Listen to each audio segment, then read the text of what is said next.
दोस्तों नमस्कार। Krishna GS classes में आपका स्वागत है।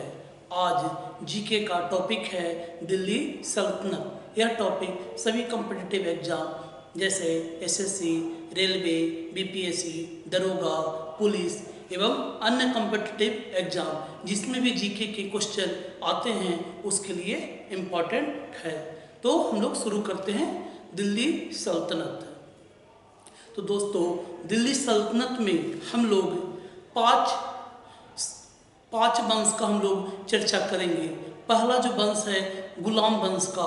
गुलाम वंश के बाद आ जाता है खिलजी वंश। खिलजी वंश के बाद तुगलक वंश आता है। तुगलक वंश के बाद आता है सैयद वंश और लोधी वंश। तो ये 5 वंश है जो दिल्ली सल्तनत में आपको पढ़ना है। और ये जो टॉपिक है सभी कॉम्पिटिटिव एग्जाम में दिल्ली सल्तनत के बारे में पूछा जाता है, खास करके अलाउद्दीन खिलजी के बारे में, या जब आप आइएगा गुलाम वंश में, स्लेव डायनेस्टी में, तो कुतुबुद्दीन ऐबक, बलबन, इल्तुतमिश, रजिया सुल्तान, ठीक है। उसी तरह अलाउद्दीन खिलजी, सिकंदर लोदी, ये तरह तरह के जो शासक हैं ये बहुत ही अपने आप में इम्पॉर्टेंट है और प्राय एग्जाम में इसी कारण कुछ न कुछ क्वेश्चन दिल्ली सल्तनत से अवश्य पूछा जाता है। तो देखिए दिल्ली सल्तनत में जो हम पहले हम आपको बताएं कि आपको 5 वंश के बारे में पढ़ना है, तो हम उसे क्रम से लिख देते हैं, ठीक है। पहला जो वंश है आपका गुलाम वंश। तो पहला जो हो गया गुलाम वंश। गुलाम वंश। दूसरा जो वंश है उसका नाम है खिलजी वंश। खिलजी वंश। तीसरा जो वंश इसमें आप पढ़िएगा वह है आपका तुगलक वंश।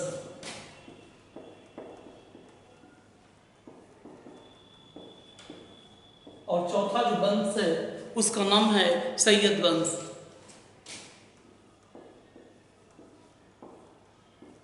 और पांचवा जो है वह है आपका लोधी वंश, ठीक है। दिल्ली सल्तनत इसलिए बोला जाता है क्योंकि प्राय अधिकांश जो शासक थे अपनी राजधानी है जो दिल्ली में ही स्थापित किए थे, ठीक है। और अंतिम वाला है आपका लोधी वंश। तो हम लोग क्रम से देखेंगे। सबसे पहले हम लोग गुलाम वंश यानी स्लेव डायनेस्टी के बारे में जानेंगे। और गुलाम वंश से पहले भी हम लोग मोहम्मद गोरी और महमूद गजनवी का भी हल्का सा चर्चा करेंगे। उसके बाद गुलाम वंश के बारे में देखेंगे क्योंकि गुलाम वंश बहुत ही इम्पोर्टेंट है। गुलाम वंश के बहुत ही प्रतापी राजा हुए, जिसमें प्रमुख थे कुतुबुद्दीन ऐबक, उसके बाद इल्तुतमिश, उसके बाद बलबन, ठीक है, और रजिया सुल्तान। ये सब है जो प्रमुख है एक तरह से जो शासक है जिसके बारे में आपसे पूछा जाता है। तो चलिए शुरू करते हैं। देखिए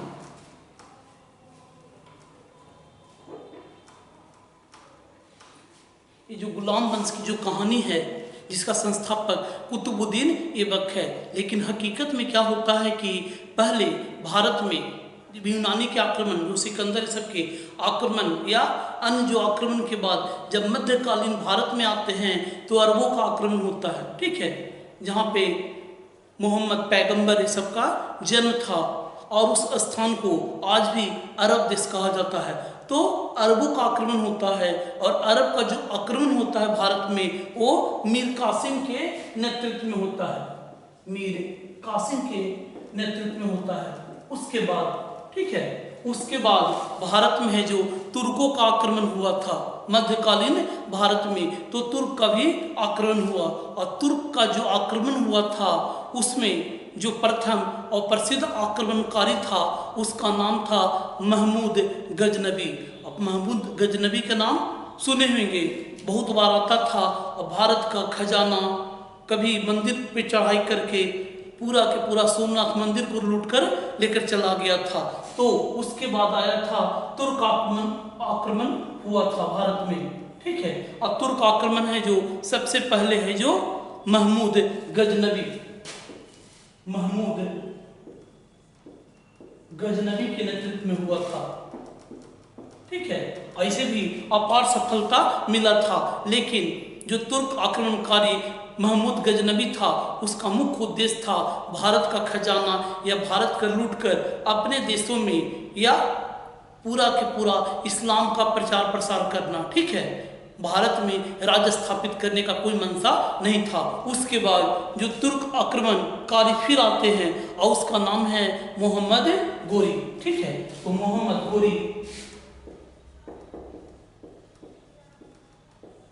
गोरी का आक्रमण होता है और मोहम्मद गोरी भारत में आता है तो यहाँ पे बहुत सारा खजाना लूटता है और साथ ही साथ उसका मंशा रहता है कि भारत में ही राज्य स्थापित करने का। ठीक है, तो एक प्रकार से राज्य स्थापित करने वाली जो तुर्क था वो मोहम्मद गोरी ही था। तो मोहम्मद गोरी जो खुद भारत में राज्य नहीं करके अपना एक सेना नायक जिसका नाम कुतुबुद्दीन ऐबक है और कुतुबुद्दीन ऐबक को ही एक तरह से उसको सेना नायक की भूमिका में एक तरह से सौंप कर वो चला गया था। ठीक है, और वह तराइन का युद्ध है जो गोरी के लिए बहुत ही निर्णायक युद्ध था, क्योंकि जो तराइन का युद्ध हुआ था उसमें 1192 ईस्वी में इस युद्ध में मोहम्मद गोरी है जो पृथ्वीराज को एक तरह से क्या कर दिया था, परास्त कर दिया था। और परास्त करने के बाद उत्तर भारत में एक तरह से मोहम्मद गोरी है जो अपना साम्राज्य को स्थापित किया था और भी कुतुबुद्दीन ऐबक एक तरह से यहाँ का संचालनकर्ता बनाया गया था।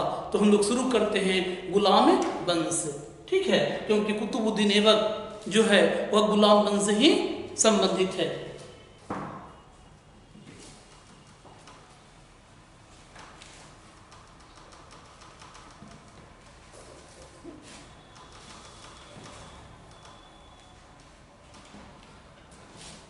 देखिए, जो कुतुबुद्दीन ऐबक था एक प्रकार से दास था। ठीक है, और किसका दास था, तो मोहम्मद गोरी का ही दास था या गुलाम कहिए जो भी है, क्योंकि कुतुबुद्दीन ऐबक को एक व्यापारी के द्वारा मोहम्मद गोरी द्वारा खरीदा गया था। और कुतुबुद्दीन ऐबक इतना समझदार था हर एक तरह से, चाहे वह कुरान पढ़ने की मामला हो या तलवारबाजी की मामला हो या अन्य कला में बहुत ही निपुण था। इसी कारण मोहम्मद गोरी है जो प्रभावित होकर इसे सेना नायक बनाया था। तो जब मोहम्मद गोरी है जो क्या किया था कि उत्तर भारत, ठीक है, उत्तर भारत का जो क्षेत्र जीता था वह कुतुबुद्दीन ऐबक को सौंप कर चला गया। ठीक है, यहाँ पे जो और यही कुतुबुद्दीन ऐबक है जो गुलाम वंश का नींव डाला है। देखिए, जो वंश है नाम भी रखा हुआ है गुलाम वंश, दासों का वंश। ठीक है, तो कुतुबुद्दीन ऐबक हो गया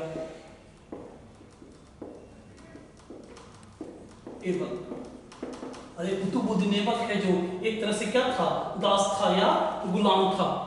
ठीक है, ऐसे बोला भी जाता है कि जो यह जो गुलाम वंश था एक्चुअल में सही में मायने में एक तरह से सुल्तान का काम नहीं था। एक सुल्तान की तरह भूमिका में कुतुबुद्दीन ऐबक है जो काम में नहीं कर रहा था। एक प्रकार से संरक्षक के रूप में कुतुबुद्दीन ऐबक है जो यहाँ पे काम कर रहा था और संरक्षक के रूप में अपना पूरा जिम्मेवारी को देख रहा था। और इसने उत्तर भारत में, ठीक है, उत्तर भारत में अपना साम्राज्य को स्थापित किया, जो मोहम्मद गोरी का मतलब जो जीता हुआ प्रदेश था। ठीक है, उसके बाद ये क्या करता है कि अपनी जो राजधानी जो रखता है, अपना जो केंद्र रखता है, वो दिल्ली नहीं रखकर लाहौर को रखता है, लाहौर चुनता है। या आप देखिएगा नक्शा में कुछ इस तरह से। ठीक है, तो उत्तर भारत में यहाँ पे रखता है अपना राजधानी को लाहौर, ये दिल्ली पे अपने आप को केंद्रित नहीं रखता है। तो इसने लाहौर को अपनी राजधानी बनाया। लाहौर है जो पाकिस्तान में है। ठीक है, और बहुत ही कम समय तक एक तरह से इस वंश एक तरह से कुतुबुद्दीन ऐबक है जो शासन किया था। 1206 ईस्वी में कुतुबुद्दीन ऐबक है जो गद्दी संभाला था और 1210 ईस्वी में बेचारा है जो पोलो खेल रहा था, और पोलो को ही उस समय में चौगान कहते थे। तो चौगान खेलते हुए बेचारा घोड़ा पर से गिर गया और इसकी मौत हो गया था। फिर बाद में क्या होता है कि इसे लाहौर में ही दफना दिया जाता है। ठीक है, यही है जो कुतुबुद्दीन ऐबक का कहानी है। तो कुतुबुद्दीन ऐबक है जो करता क्या क्या है, इसे हम लोग इतिहास में किस किस चीज़ के लिए और याद रखते हैं, थोड़ा इसे भी जान लेते हैं। तो कुतुबुद्दीन ऐबक द्वारा कुछ मस्जिद का निर्माण किया गया, जो मस्जिद है जो बहुत ही प्रसिद्ध मस्जिद है या कुछ जो कलाकृति है इसने स्थापित किया था। तो पहला जो एक तरह से मस्जिद बनाया था वो अजमेर में, राजस्थान के अजमेर में बनाया था और उसका नाम था 2.5 दिन का झोपड़ा। ठीक है, तो मस्जिद बनाया था।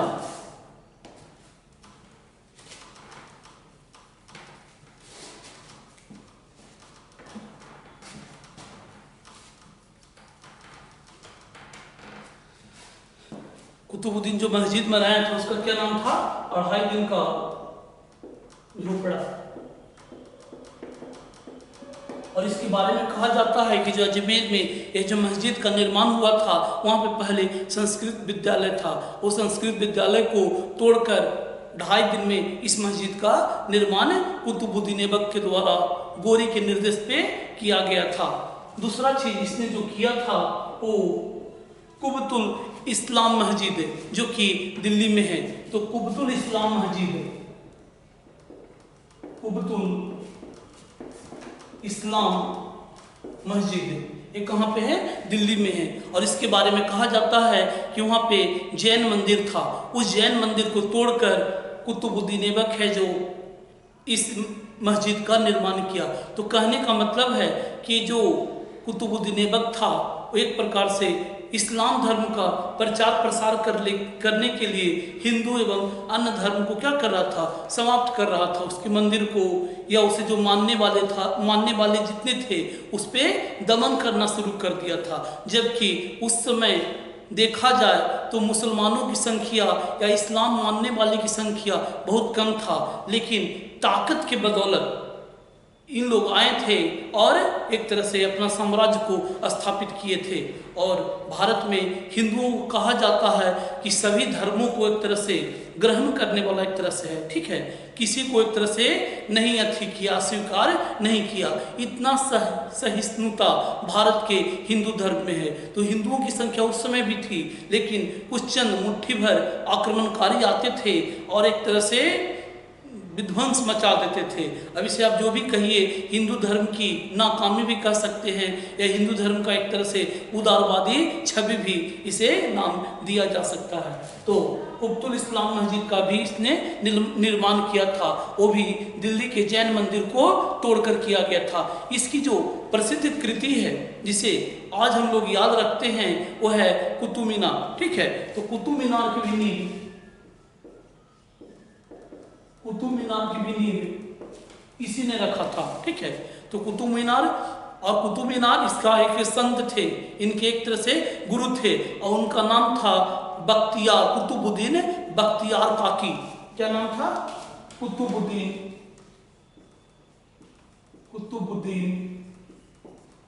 बख्तियार काकी।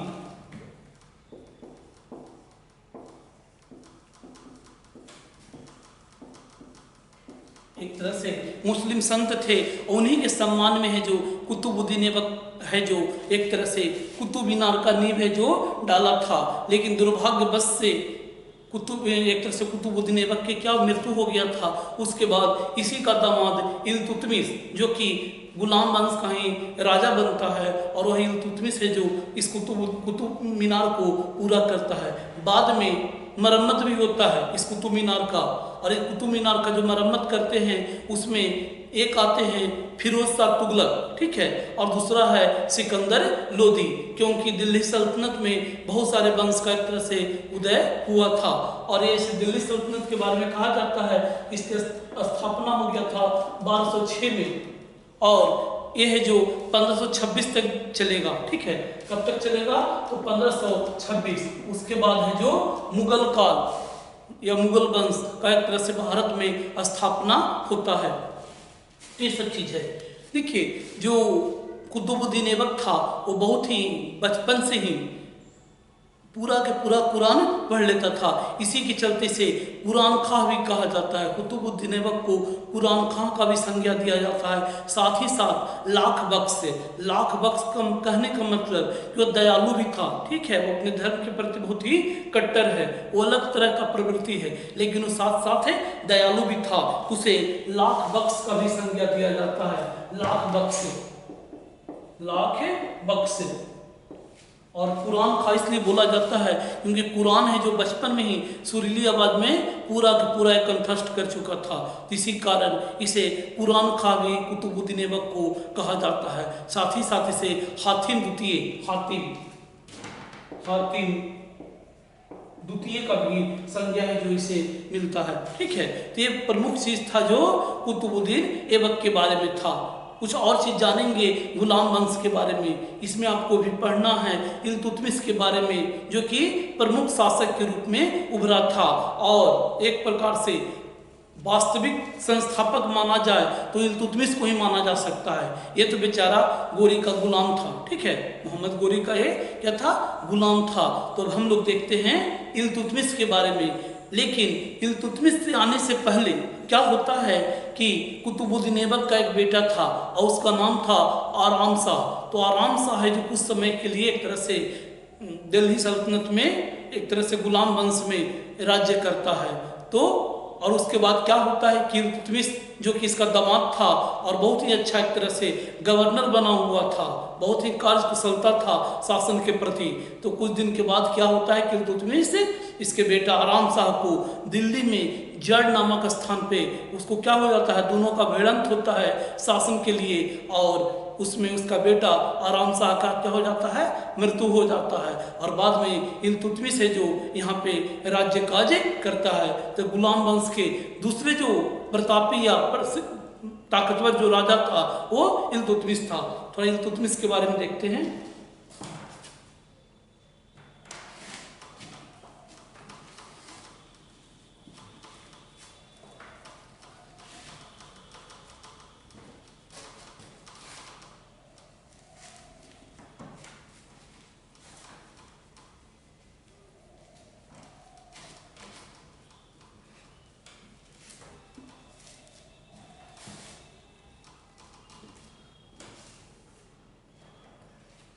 चलिए तो हम लोग इल्तुतमिश को देखते हैं। इल्तुतमिश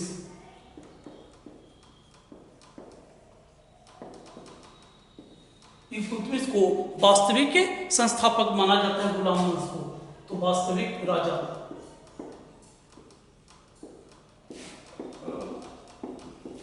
इसके पीछे जो कारण जो बताया जाता है कि इल्तुतमिश क्या किया था कि बगदाद के खलीफा से आशीर्वाद लिया था सुल्तान का, अर्थात जो खलीफा जो होता है मुसलमान, ठीक है, मुसलमान के धर्म गुरु होते हैं और अभी तक कुतुबुद्दीन ऐबक को एक तरह से खलीफा के द्वारा सुल्तान पद का संज्ञा नहीं दिया गया, क्योंकि जो मुस्लिम धर्म गुरु अभी तक उनकी नज़र में कुतुबुद्दीन ऐबक है जो कोई सुल्तान नहीं है, बल्कि मोहम्मद गोरी के एक तरह से क्या कर रहा था, प्रतिनिधित्व कर रहा था। लेकिन इल्तुतमिश ताकत के बल पे या इसकी जो शख्सियत था इतना ही लोकप्रिय और प्रसिद्ध हो गया था कि बगदाद के जो खलीफा था उसने इसे सुल्तान पद दे दिया और इसी कारण वास्तविक संस्थापक माना जाता है इल्तुतमिश को ही, ठीक है। इल्तुतमिश है जो एक तरह से इलबरी तुर्क था, क्योंकि पूरी की पूरी जो कहानी है वो तुर्क पर ही है, क्योंकि मोहम्मद गोरी को भी बताएं वो तुर्क था, कुतुबुद्दीन ऐबक भी तुर्क से ही मतलब तुर्क से ही था, ये भी एक तरह से इलबरी तुर्क था, इलबरी तुर्क था। और इसने जो एक तरह से क्या किया था कि इसने जो अपना दिल्ली में अपने राज्य को स्थापित किया था, जबकि आप देख रहे थे कि कुतुबुद्दीन ऐबक है जो लाहौर में अपनी राजधानी को स्थापित किया था। तीसरी चीज है जो दिल्ली में इसने अपनी राजधानी को स्थापित किया था और शम्सुद्दीन इल्तुतमिश के नाम से यह गद्दी पे, दिल्ली की जो गद्दी है वहां पे बैठा था, तो इसे शम्सुद्दीन इल्तुतमिश भी कहा जाता है। इल्तुतमिश का पूरा नाम हो गया, एक तरह से यह पूछ सकता है कि जिस समय वह गद्दी पे बैठा था इल्तुतमिश, तो उस समय वो किस नाम को लेकर बैठा था, तो शम्सुद्दीन इल्तुतमिश, शम्सुद्दीन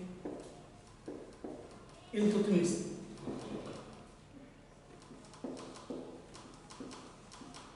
ठीक है, ये सब चीज हो गया। उसके बाद आगे देखते हैं।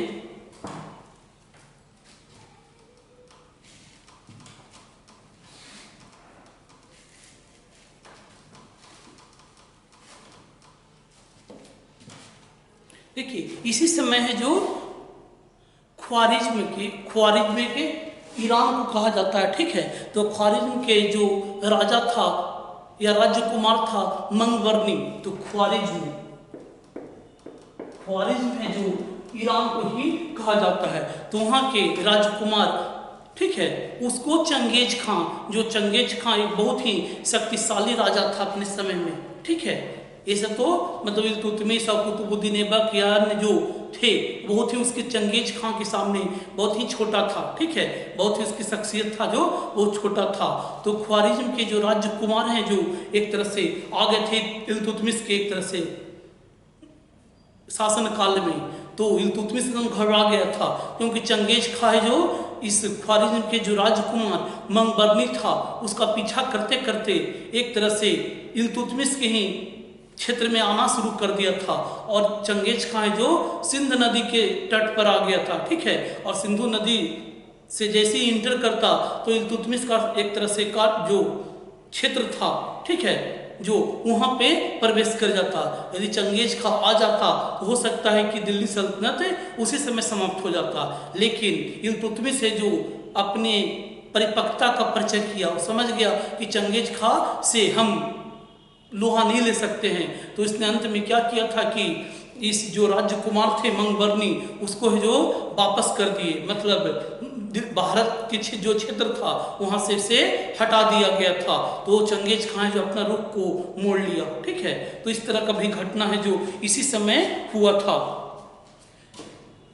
इसके तो दरबार में कुछ बहुत ही प्रसिद्ध विद्वान भी रहा करते थे। देखिए अच्छा जो राजा होता है तो कुछ विद्वान को संरक्षण भी देता है, ठीक है, ताकि सही ढंग से जो राज्य काज चल सके। तो उसमें एक थे जो हसन निजाम, एक जो थे हसन निजाम और दूसरा था मिनहाज। इसे जो विद्वान थे वो इल्तुतमिश के ही दरबार में रहा करते थे। और इल्तुतमिश ऐसा राजा था जिसने सबसे पहले भारत में अरबी सिक्का को जारी किया था, ठीक है। तो इसने सिक्का भी जारी किया था, और सिक्का जो जारी किया था वो दो तरह के जारी किया था। एक चांदी का सिक्का को जारी किया था और दूसरा है जो तांबा को सिक्का का जारी किया था। तो चांदी का जो सिक्का था उसे टका कहा जाता था, ठीक है, क्योंकि जब आप सिक्का रहेगा तब जाकर व्यापार है जो अच्छी तरह से कर सकते हैं। तो राजा को भी ध्यान था कि यदि सामान को आदान प्रदान खरीदना है या बेचना है तो उसके लिए पैसा चाहिए, और इल्तुतमिश से जो इस तरह से काम किए हुए था। उसने चांदी को सिक्का को जारी किया था और इसका नाम था टका, और जो तांबा का जो सिक्का जारी किया था उसका नाम था जित्तल, ठीक है, जित्तल। और उस समय की जो बात है कि जो तुर्क लोग या तुर्क इन लोग इल्तुतमिश उतना शक्तिशाली नहीं था, या कहिए कि एक तरह से मतलब अपने जो शासन कार्य को शक्ति है जो कुछ सरदारों में विभक्त किए हुए था, या दूसरे शब्द में कह सकते हैं कि इसने 40 सरदार का एक संगठन जो बनाया था जो कि इसके राज्य कार्य करने में मदद करता था। और इसका नाम था तुर्क चहलगामी, और तुर्क चहलगामी जो था वो 40 तुर्क सरदारों का एक प्रकार का संगठन था। और यह जो संगठन है जो इल्तुतमिश के द्वारा ही बनाया गया था। तो एक तरह से इसे भी लिख लीजिए, तुर्क चहलगामी, तुर्क चहलगामी का भी एक तरह से इसने क्या किया था, स्थापना किया था। बाद में बलबन आता है और बलबन है जो ये जो संगठन था उसे हटा देता है, समाप्त कर देता है। और इसका एक बेटा था, ठीक है, और उसका नाम था नसरुद्दीन, ठीक है। तो नसरुद्दीन महमूद है, तो नसरुद्दीन महमूद है जो इसके जीवन काल में मतलब इल्तुतमिश जब राज्य कर रहा था तो नसरुद्दीन महमूद है जो मर गया था। और उसी की याद में ये क्या करता है कि मकबरा बनाता है, और सबसे पहले एक तरह से मकबरा बनाने वाले भारत में वो है इल्तुतमिश। अपना बेटा जब मर जाता है उस जगह पे विशाल एक तरह से भवन का निर्माण करता है, उसे ही हम लोग मकबरा कहते हैं। तो ये कुछ जानकारी आपका इल्तुतमिश के बारे में था, ठीक है। ऐबक के बाद जो सबसे शक्तिशाली जो राजा बना था उसका नाम इल्तुतमिश। इसने सबसे पहले है जो अरबी सिक्का है जो भारत में जारी किया, और इसने 40 सरदारों का एक संगठन है जो बनाया था, जिसे तुर्क चिहलगामी का भी नाम दिया जाता है, ठीक है। और इसी के दरबार में हसन निजाम एवं मिन्हाज जैसे विद्वान रहा करते थे। उसके बाद हम लोग देखते हैं जो इल्तुतमिश का ही पुत्री है और उसका नाम है रजिया सुल्तान, ठीक है। और एक क्वेश्चन आता भी है कि बताइए भारत में सबसे पहले कौन है जो महिला शासिका बनी, तो महिला शासिका में सबसे पहले है जो रजिया सुल्तान बनी। उस समय पुरुष का बोलबाला था, महिला यदि शासक बन जाए तो समझ जाइए कि पुरुष लोग को एक तरह से आपत्ति था, मतलब स्वीकार करना भी बहुत ही एक तरह से नामंजूर होता था, इस प्रकार से था। उस समय भी रजिया सुल्तान है जो एक तरह से शासिका बनी थी भारत का, और उसने 1 साल नहीं लगभग 3 साल तक राज्य की थी। तो जानते हैं रजिया सुल्तान के बारे में।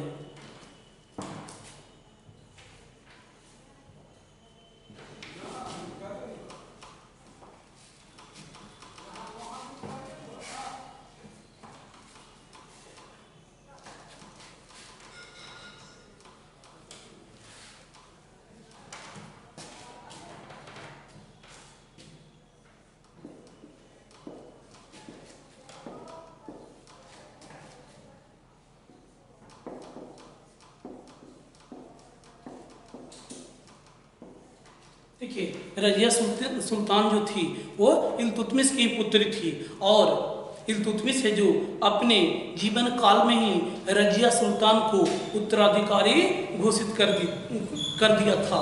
लेकिन दुर्भाग्यवश से यह जो राज्यकाज उस समय नहीं की थी, क्योंकि इल्तुतमिश के मरने के बाद इल्तुतमिश का ही एक पुत्र था, ठीक है।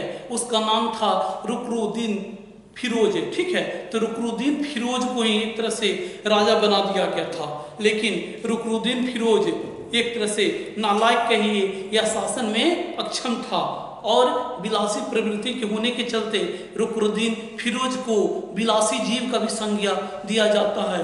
तो रुकनुद्दीन फिरोज है जो दिल्ली के गद्दी तो पर संभाल तो लिया था, लेकिन वह जनता पे अत्याचार करना शुरू कर दिया था, ठीक है। और इसी का फायदा है जो रजिया सुल्तान उठाई, और रजिया सुल्तान है जो दिल्ली की जनता से एक तरह से आह्वान करती है कि आइए, और ये जो राजा है जो कि जनता के प्रति निष्ठुर है, अत्याचारी है, और पिताजी मुझे है जो एक तरह से शासिका के रूप में घोषित किए थे, फिर भी बनने नहीं दे रहा है। तो अपार जो दिल्ली की जनता और अमीरों के समर्थन के साथ साथ एक तरह से रजिया सुल्तान को दिल्ली का एक तरह से गद्दी है जो मिल जाता है, ठीक है। तो दिल्ली की गद्दी तो इसे मिल जाता है तो रजिया सुल्तान को, लेकिन रजिया सुल्तान का कुछ अपना भी एक तरह से अवगुण कहिए या दोष भी था। वो क्या थी कि गैर तुर्क से प्रेम करती थी, और उसका नाम था याकूत। तो याकूत से प्रेम करती थी, याकूत से, ठीक है। और यह जब शासिका बनी थी दिल्ली के, तो क्या क्या था कि याकूत को है जो एक तरह से घोड़े का सरदार नियुक्त किया था, ठीक है। तो रजिया सुल्तान, जिससे है कि तुर्की जनता एक तरह से उसे क्या करते थे, दूसरी तरह से निगाह के देखते थे कि बताइए ये सब है जो तुर्क है, हम लोग तुर्क के वंशज हैं, और यह जो दूसरे मतलब देश से या दूसरे धर्म से, दूसरे बिरादरी से प्रेम करता है, तो ये तुर्क लोग पे एक तरह से क्या था, असंतोष की भावना था, ठीक है।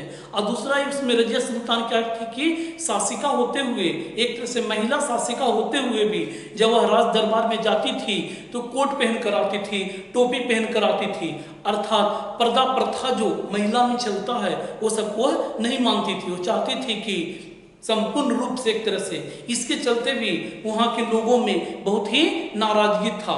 एक समय क्या होता है कि अल्तुनिया है जो पंजाब के नज़दीक है, दिल्ली पंजाब आपस में नक्शा में भी देखिएगा तो एक तरह से नज़दीक है। तो अल्तुनिया का एक तुर्की सरदार है, वो क्या कर दिया था कि रजिया सुल्तान के प्रति विद्रोह कर दिया था। तो रजिया सुल्तान है जो विद्रोह को दबाने के लिए चली जाती है भटिंडा, जहाँ पे अल्तुनिया सरदार रहता है। तो जैसी याकूत और रजिया सुल्तान है जो भटिंडा जाती है, तो क्या करता है याकूत, अल्तुनिया क्या करता है कि याकूत को मार देता है और रजिया सुल्तान को एक तरह से बंदी बना लेता है। इस क्रम में जो दिल्ली का गद्दी खाली था, ठीक है, तो यहाँ पे एक इल्तुतमिश का बेटा का नाम था बदराम शाह, तो बदराम शाह को गद्दी पे बैठा दिया जाता है। बदराम शाह, ठीक है, बदराम शाह को बैठा दिया जाता है। अब रजिया सुल्तान है जो अल्तुनिया के बंदीगिरी में रह रही है। फिर बाद में क्या होता है कि रजिया सुल्तान और अल्तुनिया में प्रेम हो जाता है, और प्रेम होने के कारण दोनों आपस में फिर शादी कर लेते हैं, अल्तुनिया और रजिया सुल्तान। और फिर कोशिश करते हैं कि दिल्ली का जो गद्दी है उसे एक तरह से एक बार फिर है जो अपने कब्जा में किया जाए। तो उन लोग चलते हैं, लेकिन वह मतलब जो लड़ाई होता है, संघर्ष होता है, उस संघर्ष में अल्तुनिया और रजिया सुल्तान को एक तरह से हार मिलता है। हार मिलने के बाद दिल्ली के नगर नजदीक ही कैथल एक जगह है। कहाँ है? कैथल।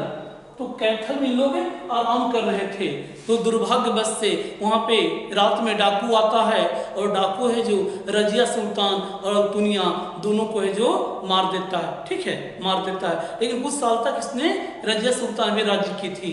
रजिया सुल्तान है जो 3 वर्ष 6 महीना और 6 दिन तक एक तरह से राज्य की थी, और इस प्रकार से अपना छाप है जो जनता में छोड़कर गई।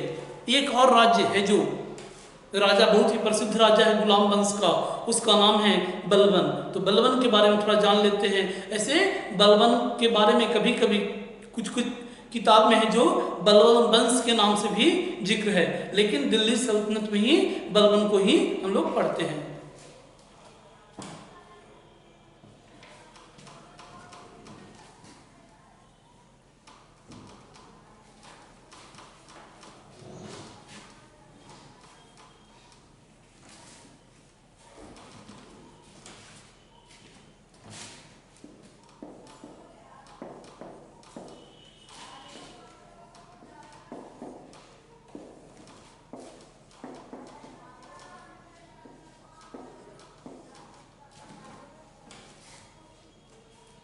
देखिए, बलबन से पहले उसका जो दामाद था उसका नाम था नसरुद्दीन महमूद, ठीक है। तो कुछ समय के लिए नसरुद्दीन महमूद है जो बलबन की मदद से दिल्ली की गद्दी पर बैठ गया था। उसका क्या नाम था? नसरुद्दीन महमूद, ठीक है। ये जो बलबन की मदद से एक तरह से गद्दी पे बैठा था। नसरुद्दीन महमूद के बारे में कहा जाता है कि ऐसा सीधा साधा राजा था कि अपना भरण पोषण के लिए एक तरह से टोपी सिलता था और अपना आजीविका चलाता था। मतलब राजा होने का कोई गर्व से नहीं था। सही अर्थ में समझिए, तो एक तरह से फकीर की तरह अपना जिंदगी को निर्वहन कर रहा था, ठीक है। लेकिन फिर भी इसके अंदर कुछ राजसी प्रवृत्ति था, इसी कारण इसने बलबन की मदद लिया था और ये बलबन का दामाद था। लेकिन जब इसका जो राज्य का चल रहा था उस समय बलबन ही सब कुछ देख रेख करता था, ठीक है। और बलबन को उस समय नायक का संज्ञा दिया गया था। बलबन को नायक का संज्ञा दिया गया था, अर्थात बलबन ही इसके भी समय में पूरे की पूरी राज्यकाज को देख रहा था। और नसरुद्दीन महमूद है जो बलबन को अलूग खां का दर्जा दिया था, ठीक है। अलूग खां नसरुद्दीन महमूद से बताया था। लेकिन बाद में क्या करता है कि बलबन को भी इच्छा जगता है कि हमें जो राज्य काज करे, हमारे ही नाम से पूरा के पूरा यह राज्य काज चले।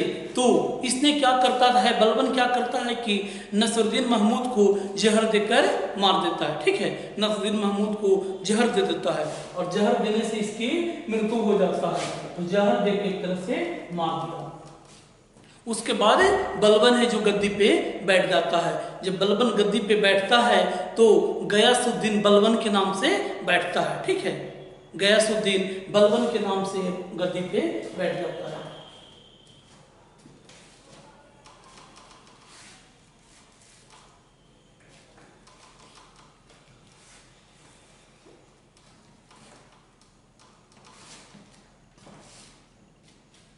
ठीक है, कि गैस और अपने आप को बहुत ही ताकतवर, ऐसा नहीं है कि जैसे आप देख रहे थे कि जब रजिया सुल्तान शासन कर रही थी तो उसमें तुर्क है जो बहुत ज़्यादा मतलब एक तरह से क्या हो गए थे, बहुत ही प्रभावी हो गए थे, यहाँ तक कि राजा को हटा देते थे। इल्तुतमिश के समय में आप देख रहे थे कि तुर्क सरदारों को बहुत अहमियत दिया जाता था, लेकिन बलबन सब समझ गया कि तुर्क सरदार को या तुर्क लोगों को यदि इतना सम्मान दिया जाएगा, इतना प्रभावी बनाया जाएगा तो अपने शासन कार्य को बहुत ढंग से नहीं कर सकता है। तो बलबन ये सब का क्या हो गया था, खिलाफत में एक तरह से कर दिया था। ठीक है, अब बहुत ही दूसरे तरह का प्रवृत्ति उसमें था, वह है जो लौ एवं रक्त नीति, दुश्मन के प्रति माफ नहीं करता था। दुश्मन जिस तरह से जवाब देता था बलबन उससे 2 कदम आगे जाकर एक तरह से जवाब देता था। तो मुख्य रूप से बलबन कहता था कि हम बलबन वंश से ही बिलोंग करते हैं। ठीक है, एक अपना एक वंश भी बताया था कि बलबन वंश से, और ये मुख्य रूप से ईरानी परंपरा से अपने राज दरबार को सजाया था। और ईरान का एक बहुत ही प्रसिद्ध राजवंश था और उसका नाम था अफ्रीसिया वंश। और बलबन कहता था कि हम अफ्रीसिया वंश से ताल्लुकात करते हैं। ऐसे सही मायने में देखिए तो सब लोग एक तरह से क्या था, गुलाम था या दास था। ठीक है, कोई ना कोई खरीद कर एक तरह से ये सब लोग एक तरह से आए थे, लेकिन बलबन अपने आप को एक तरह से अफ्रीसिया वंश का बताता था, अफ्रीसिया वंश। और साथ ही साथ बलबन कहता था कि हम ईश्वर का एक तरह से क्या है, प्रतिनिधित्व करने आए हैं। ठीक है, हम एक प्रकार से देवदूत हैं, एक तरह से राजा को देवदूत का संज्ञा दिया था। और ईरान में एक पर्व चलता था और उसका नाम था नवरोज। तो नवरोज त्योहार को भी इसने भारत में शुरू किया था। नवरोज है जो फर्स्ट ईयर, जैसे कैसे होता है 1 जनवरी, उसी तरह से ईरानी परंपरा में नवरोज मनाया जाता है। तो जो नवरोज का शुरुआत किया था वो बलबन ही किया था, इसने नवरोज पर्व का शुरुआत किया था। और हम पहले भी बता चुके हैं कि बहुत ही सख्त स्वभाव का था, बहुत ही गर्म मिजाज का था। ये अपने जो राज दरबार था उसमें हंसने की पाबंदी लगा रखा था कि कोई भी राज दरबारी हंस नहीं सकते हैं, इतना एक तरह से मतलब गंभीर प्रवृत्ति का था। ठीक है, और साथ ही साथ सिजदा और पाबोस, सिजदा एवं पाबोस का नीति का पालन किया था। इसमें जितने भी लोग आते थे उसके दरबार में, वो क्या होते थे कि बलबन के सामने घुटने के नीचे वो बैठ जाते थे और राजा का पैर है जो चूमते थे। ठीक है, तो सिजदा और पाबोस की नीति है जो बलबन है जो शुरू किया था। और जो 40 जो इल्तुतमिश द्वारा जो 40 गुलामों का एक संगठन था तुर्क के चहलगामी, उसे भी बलबन है जो क्या किया था, समाप्त किया था। और बहुत ही एक तरह से प्रतापी और शक्तिशाली राजा है जो यह रहा था। ठीक है, इस प्रकार से इसने किया था। और इसी का बेटा था, उसका नाम था शहजादा महमूद। इसका बेटा का नाम था शहजादा महमूद।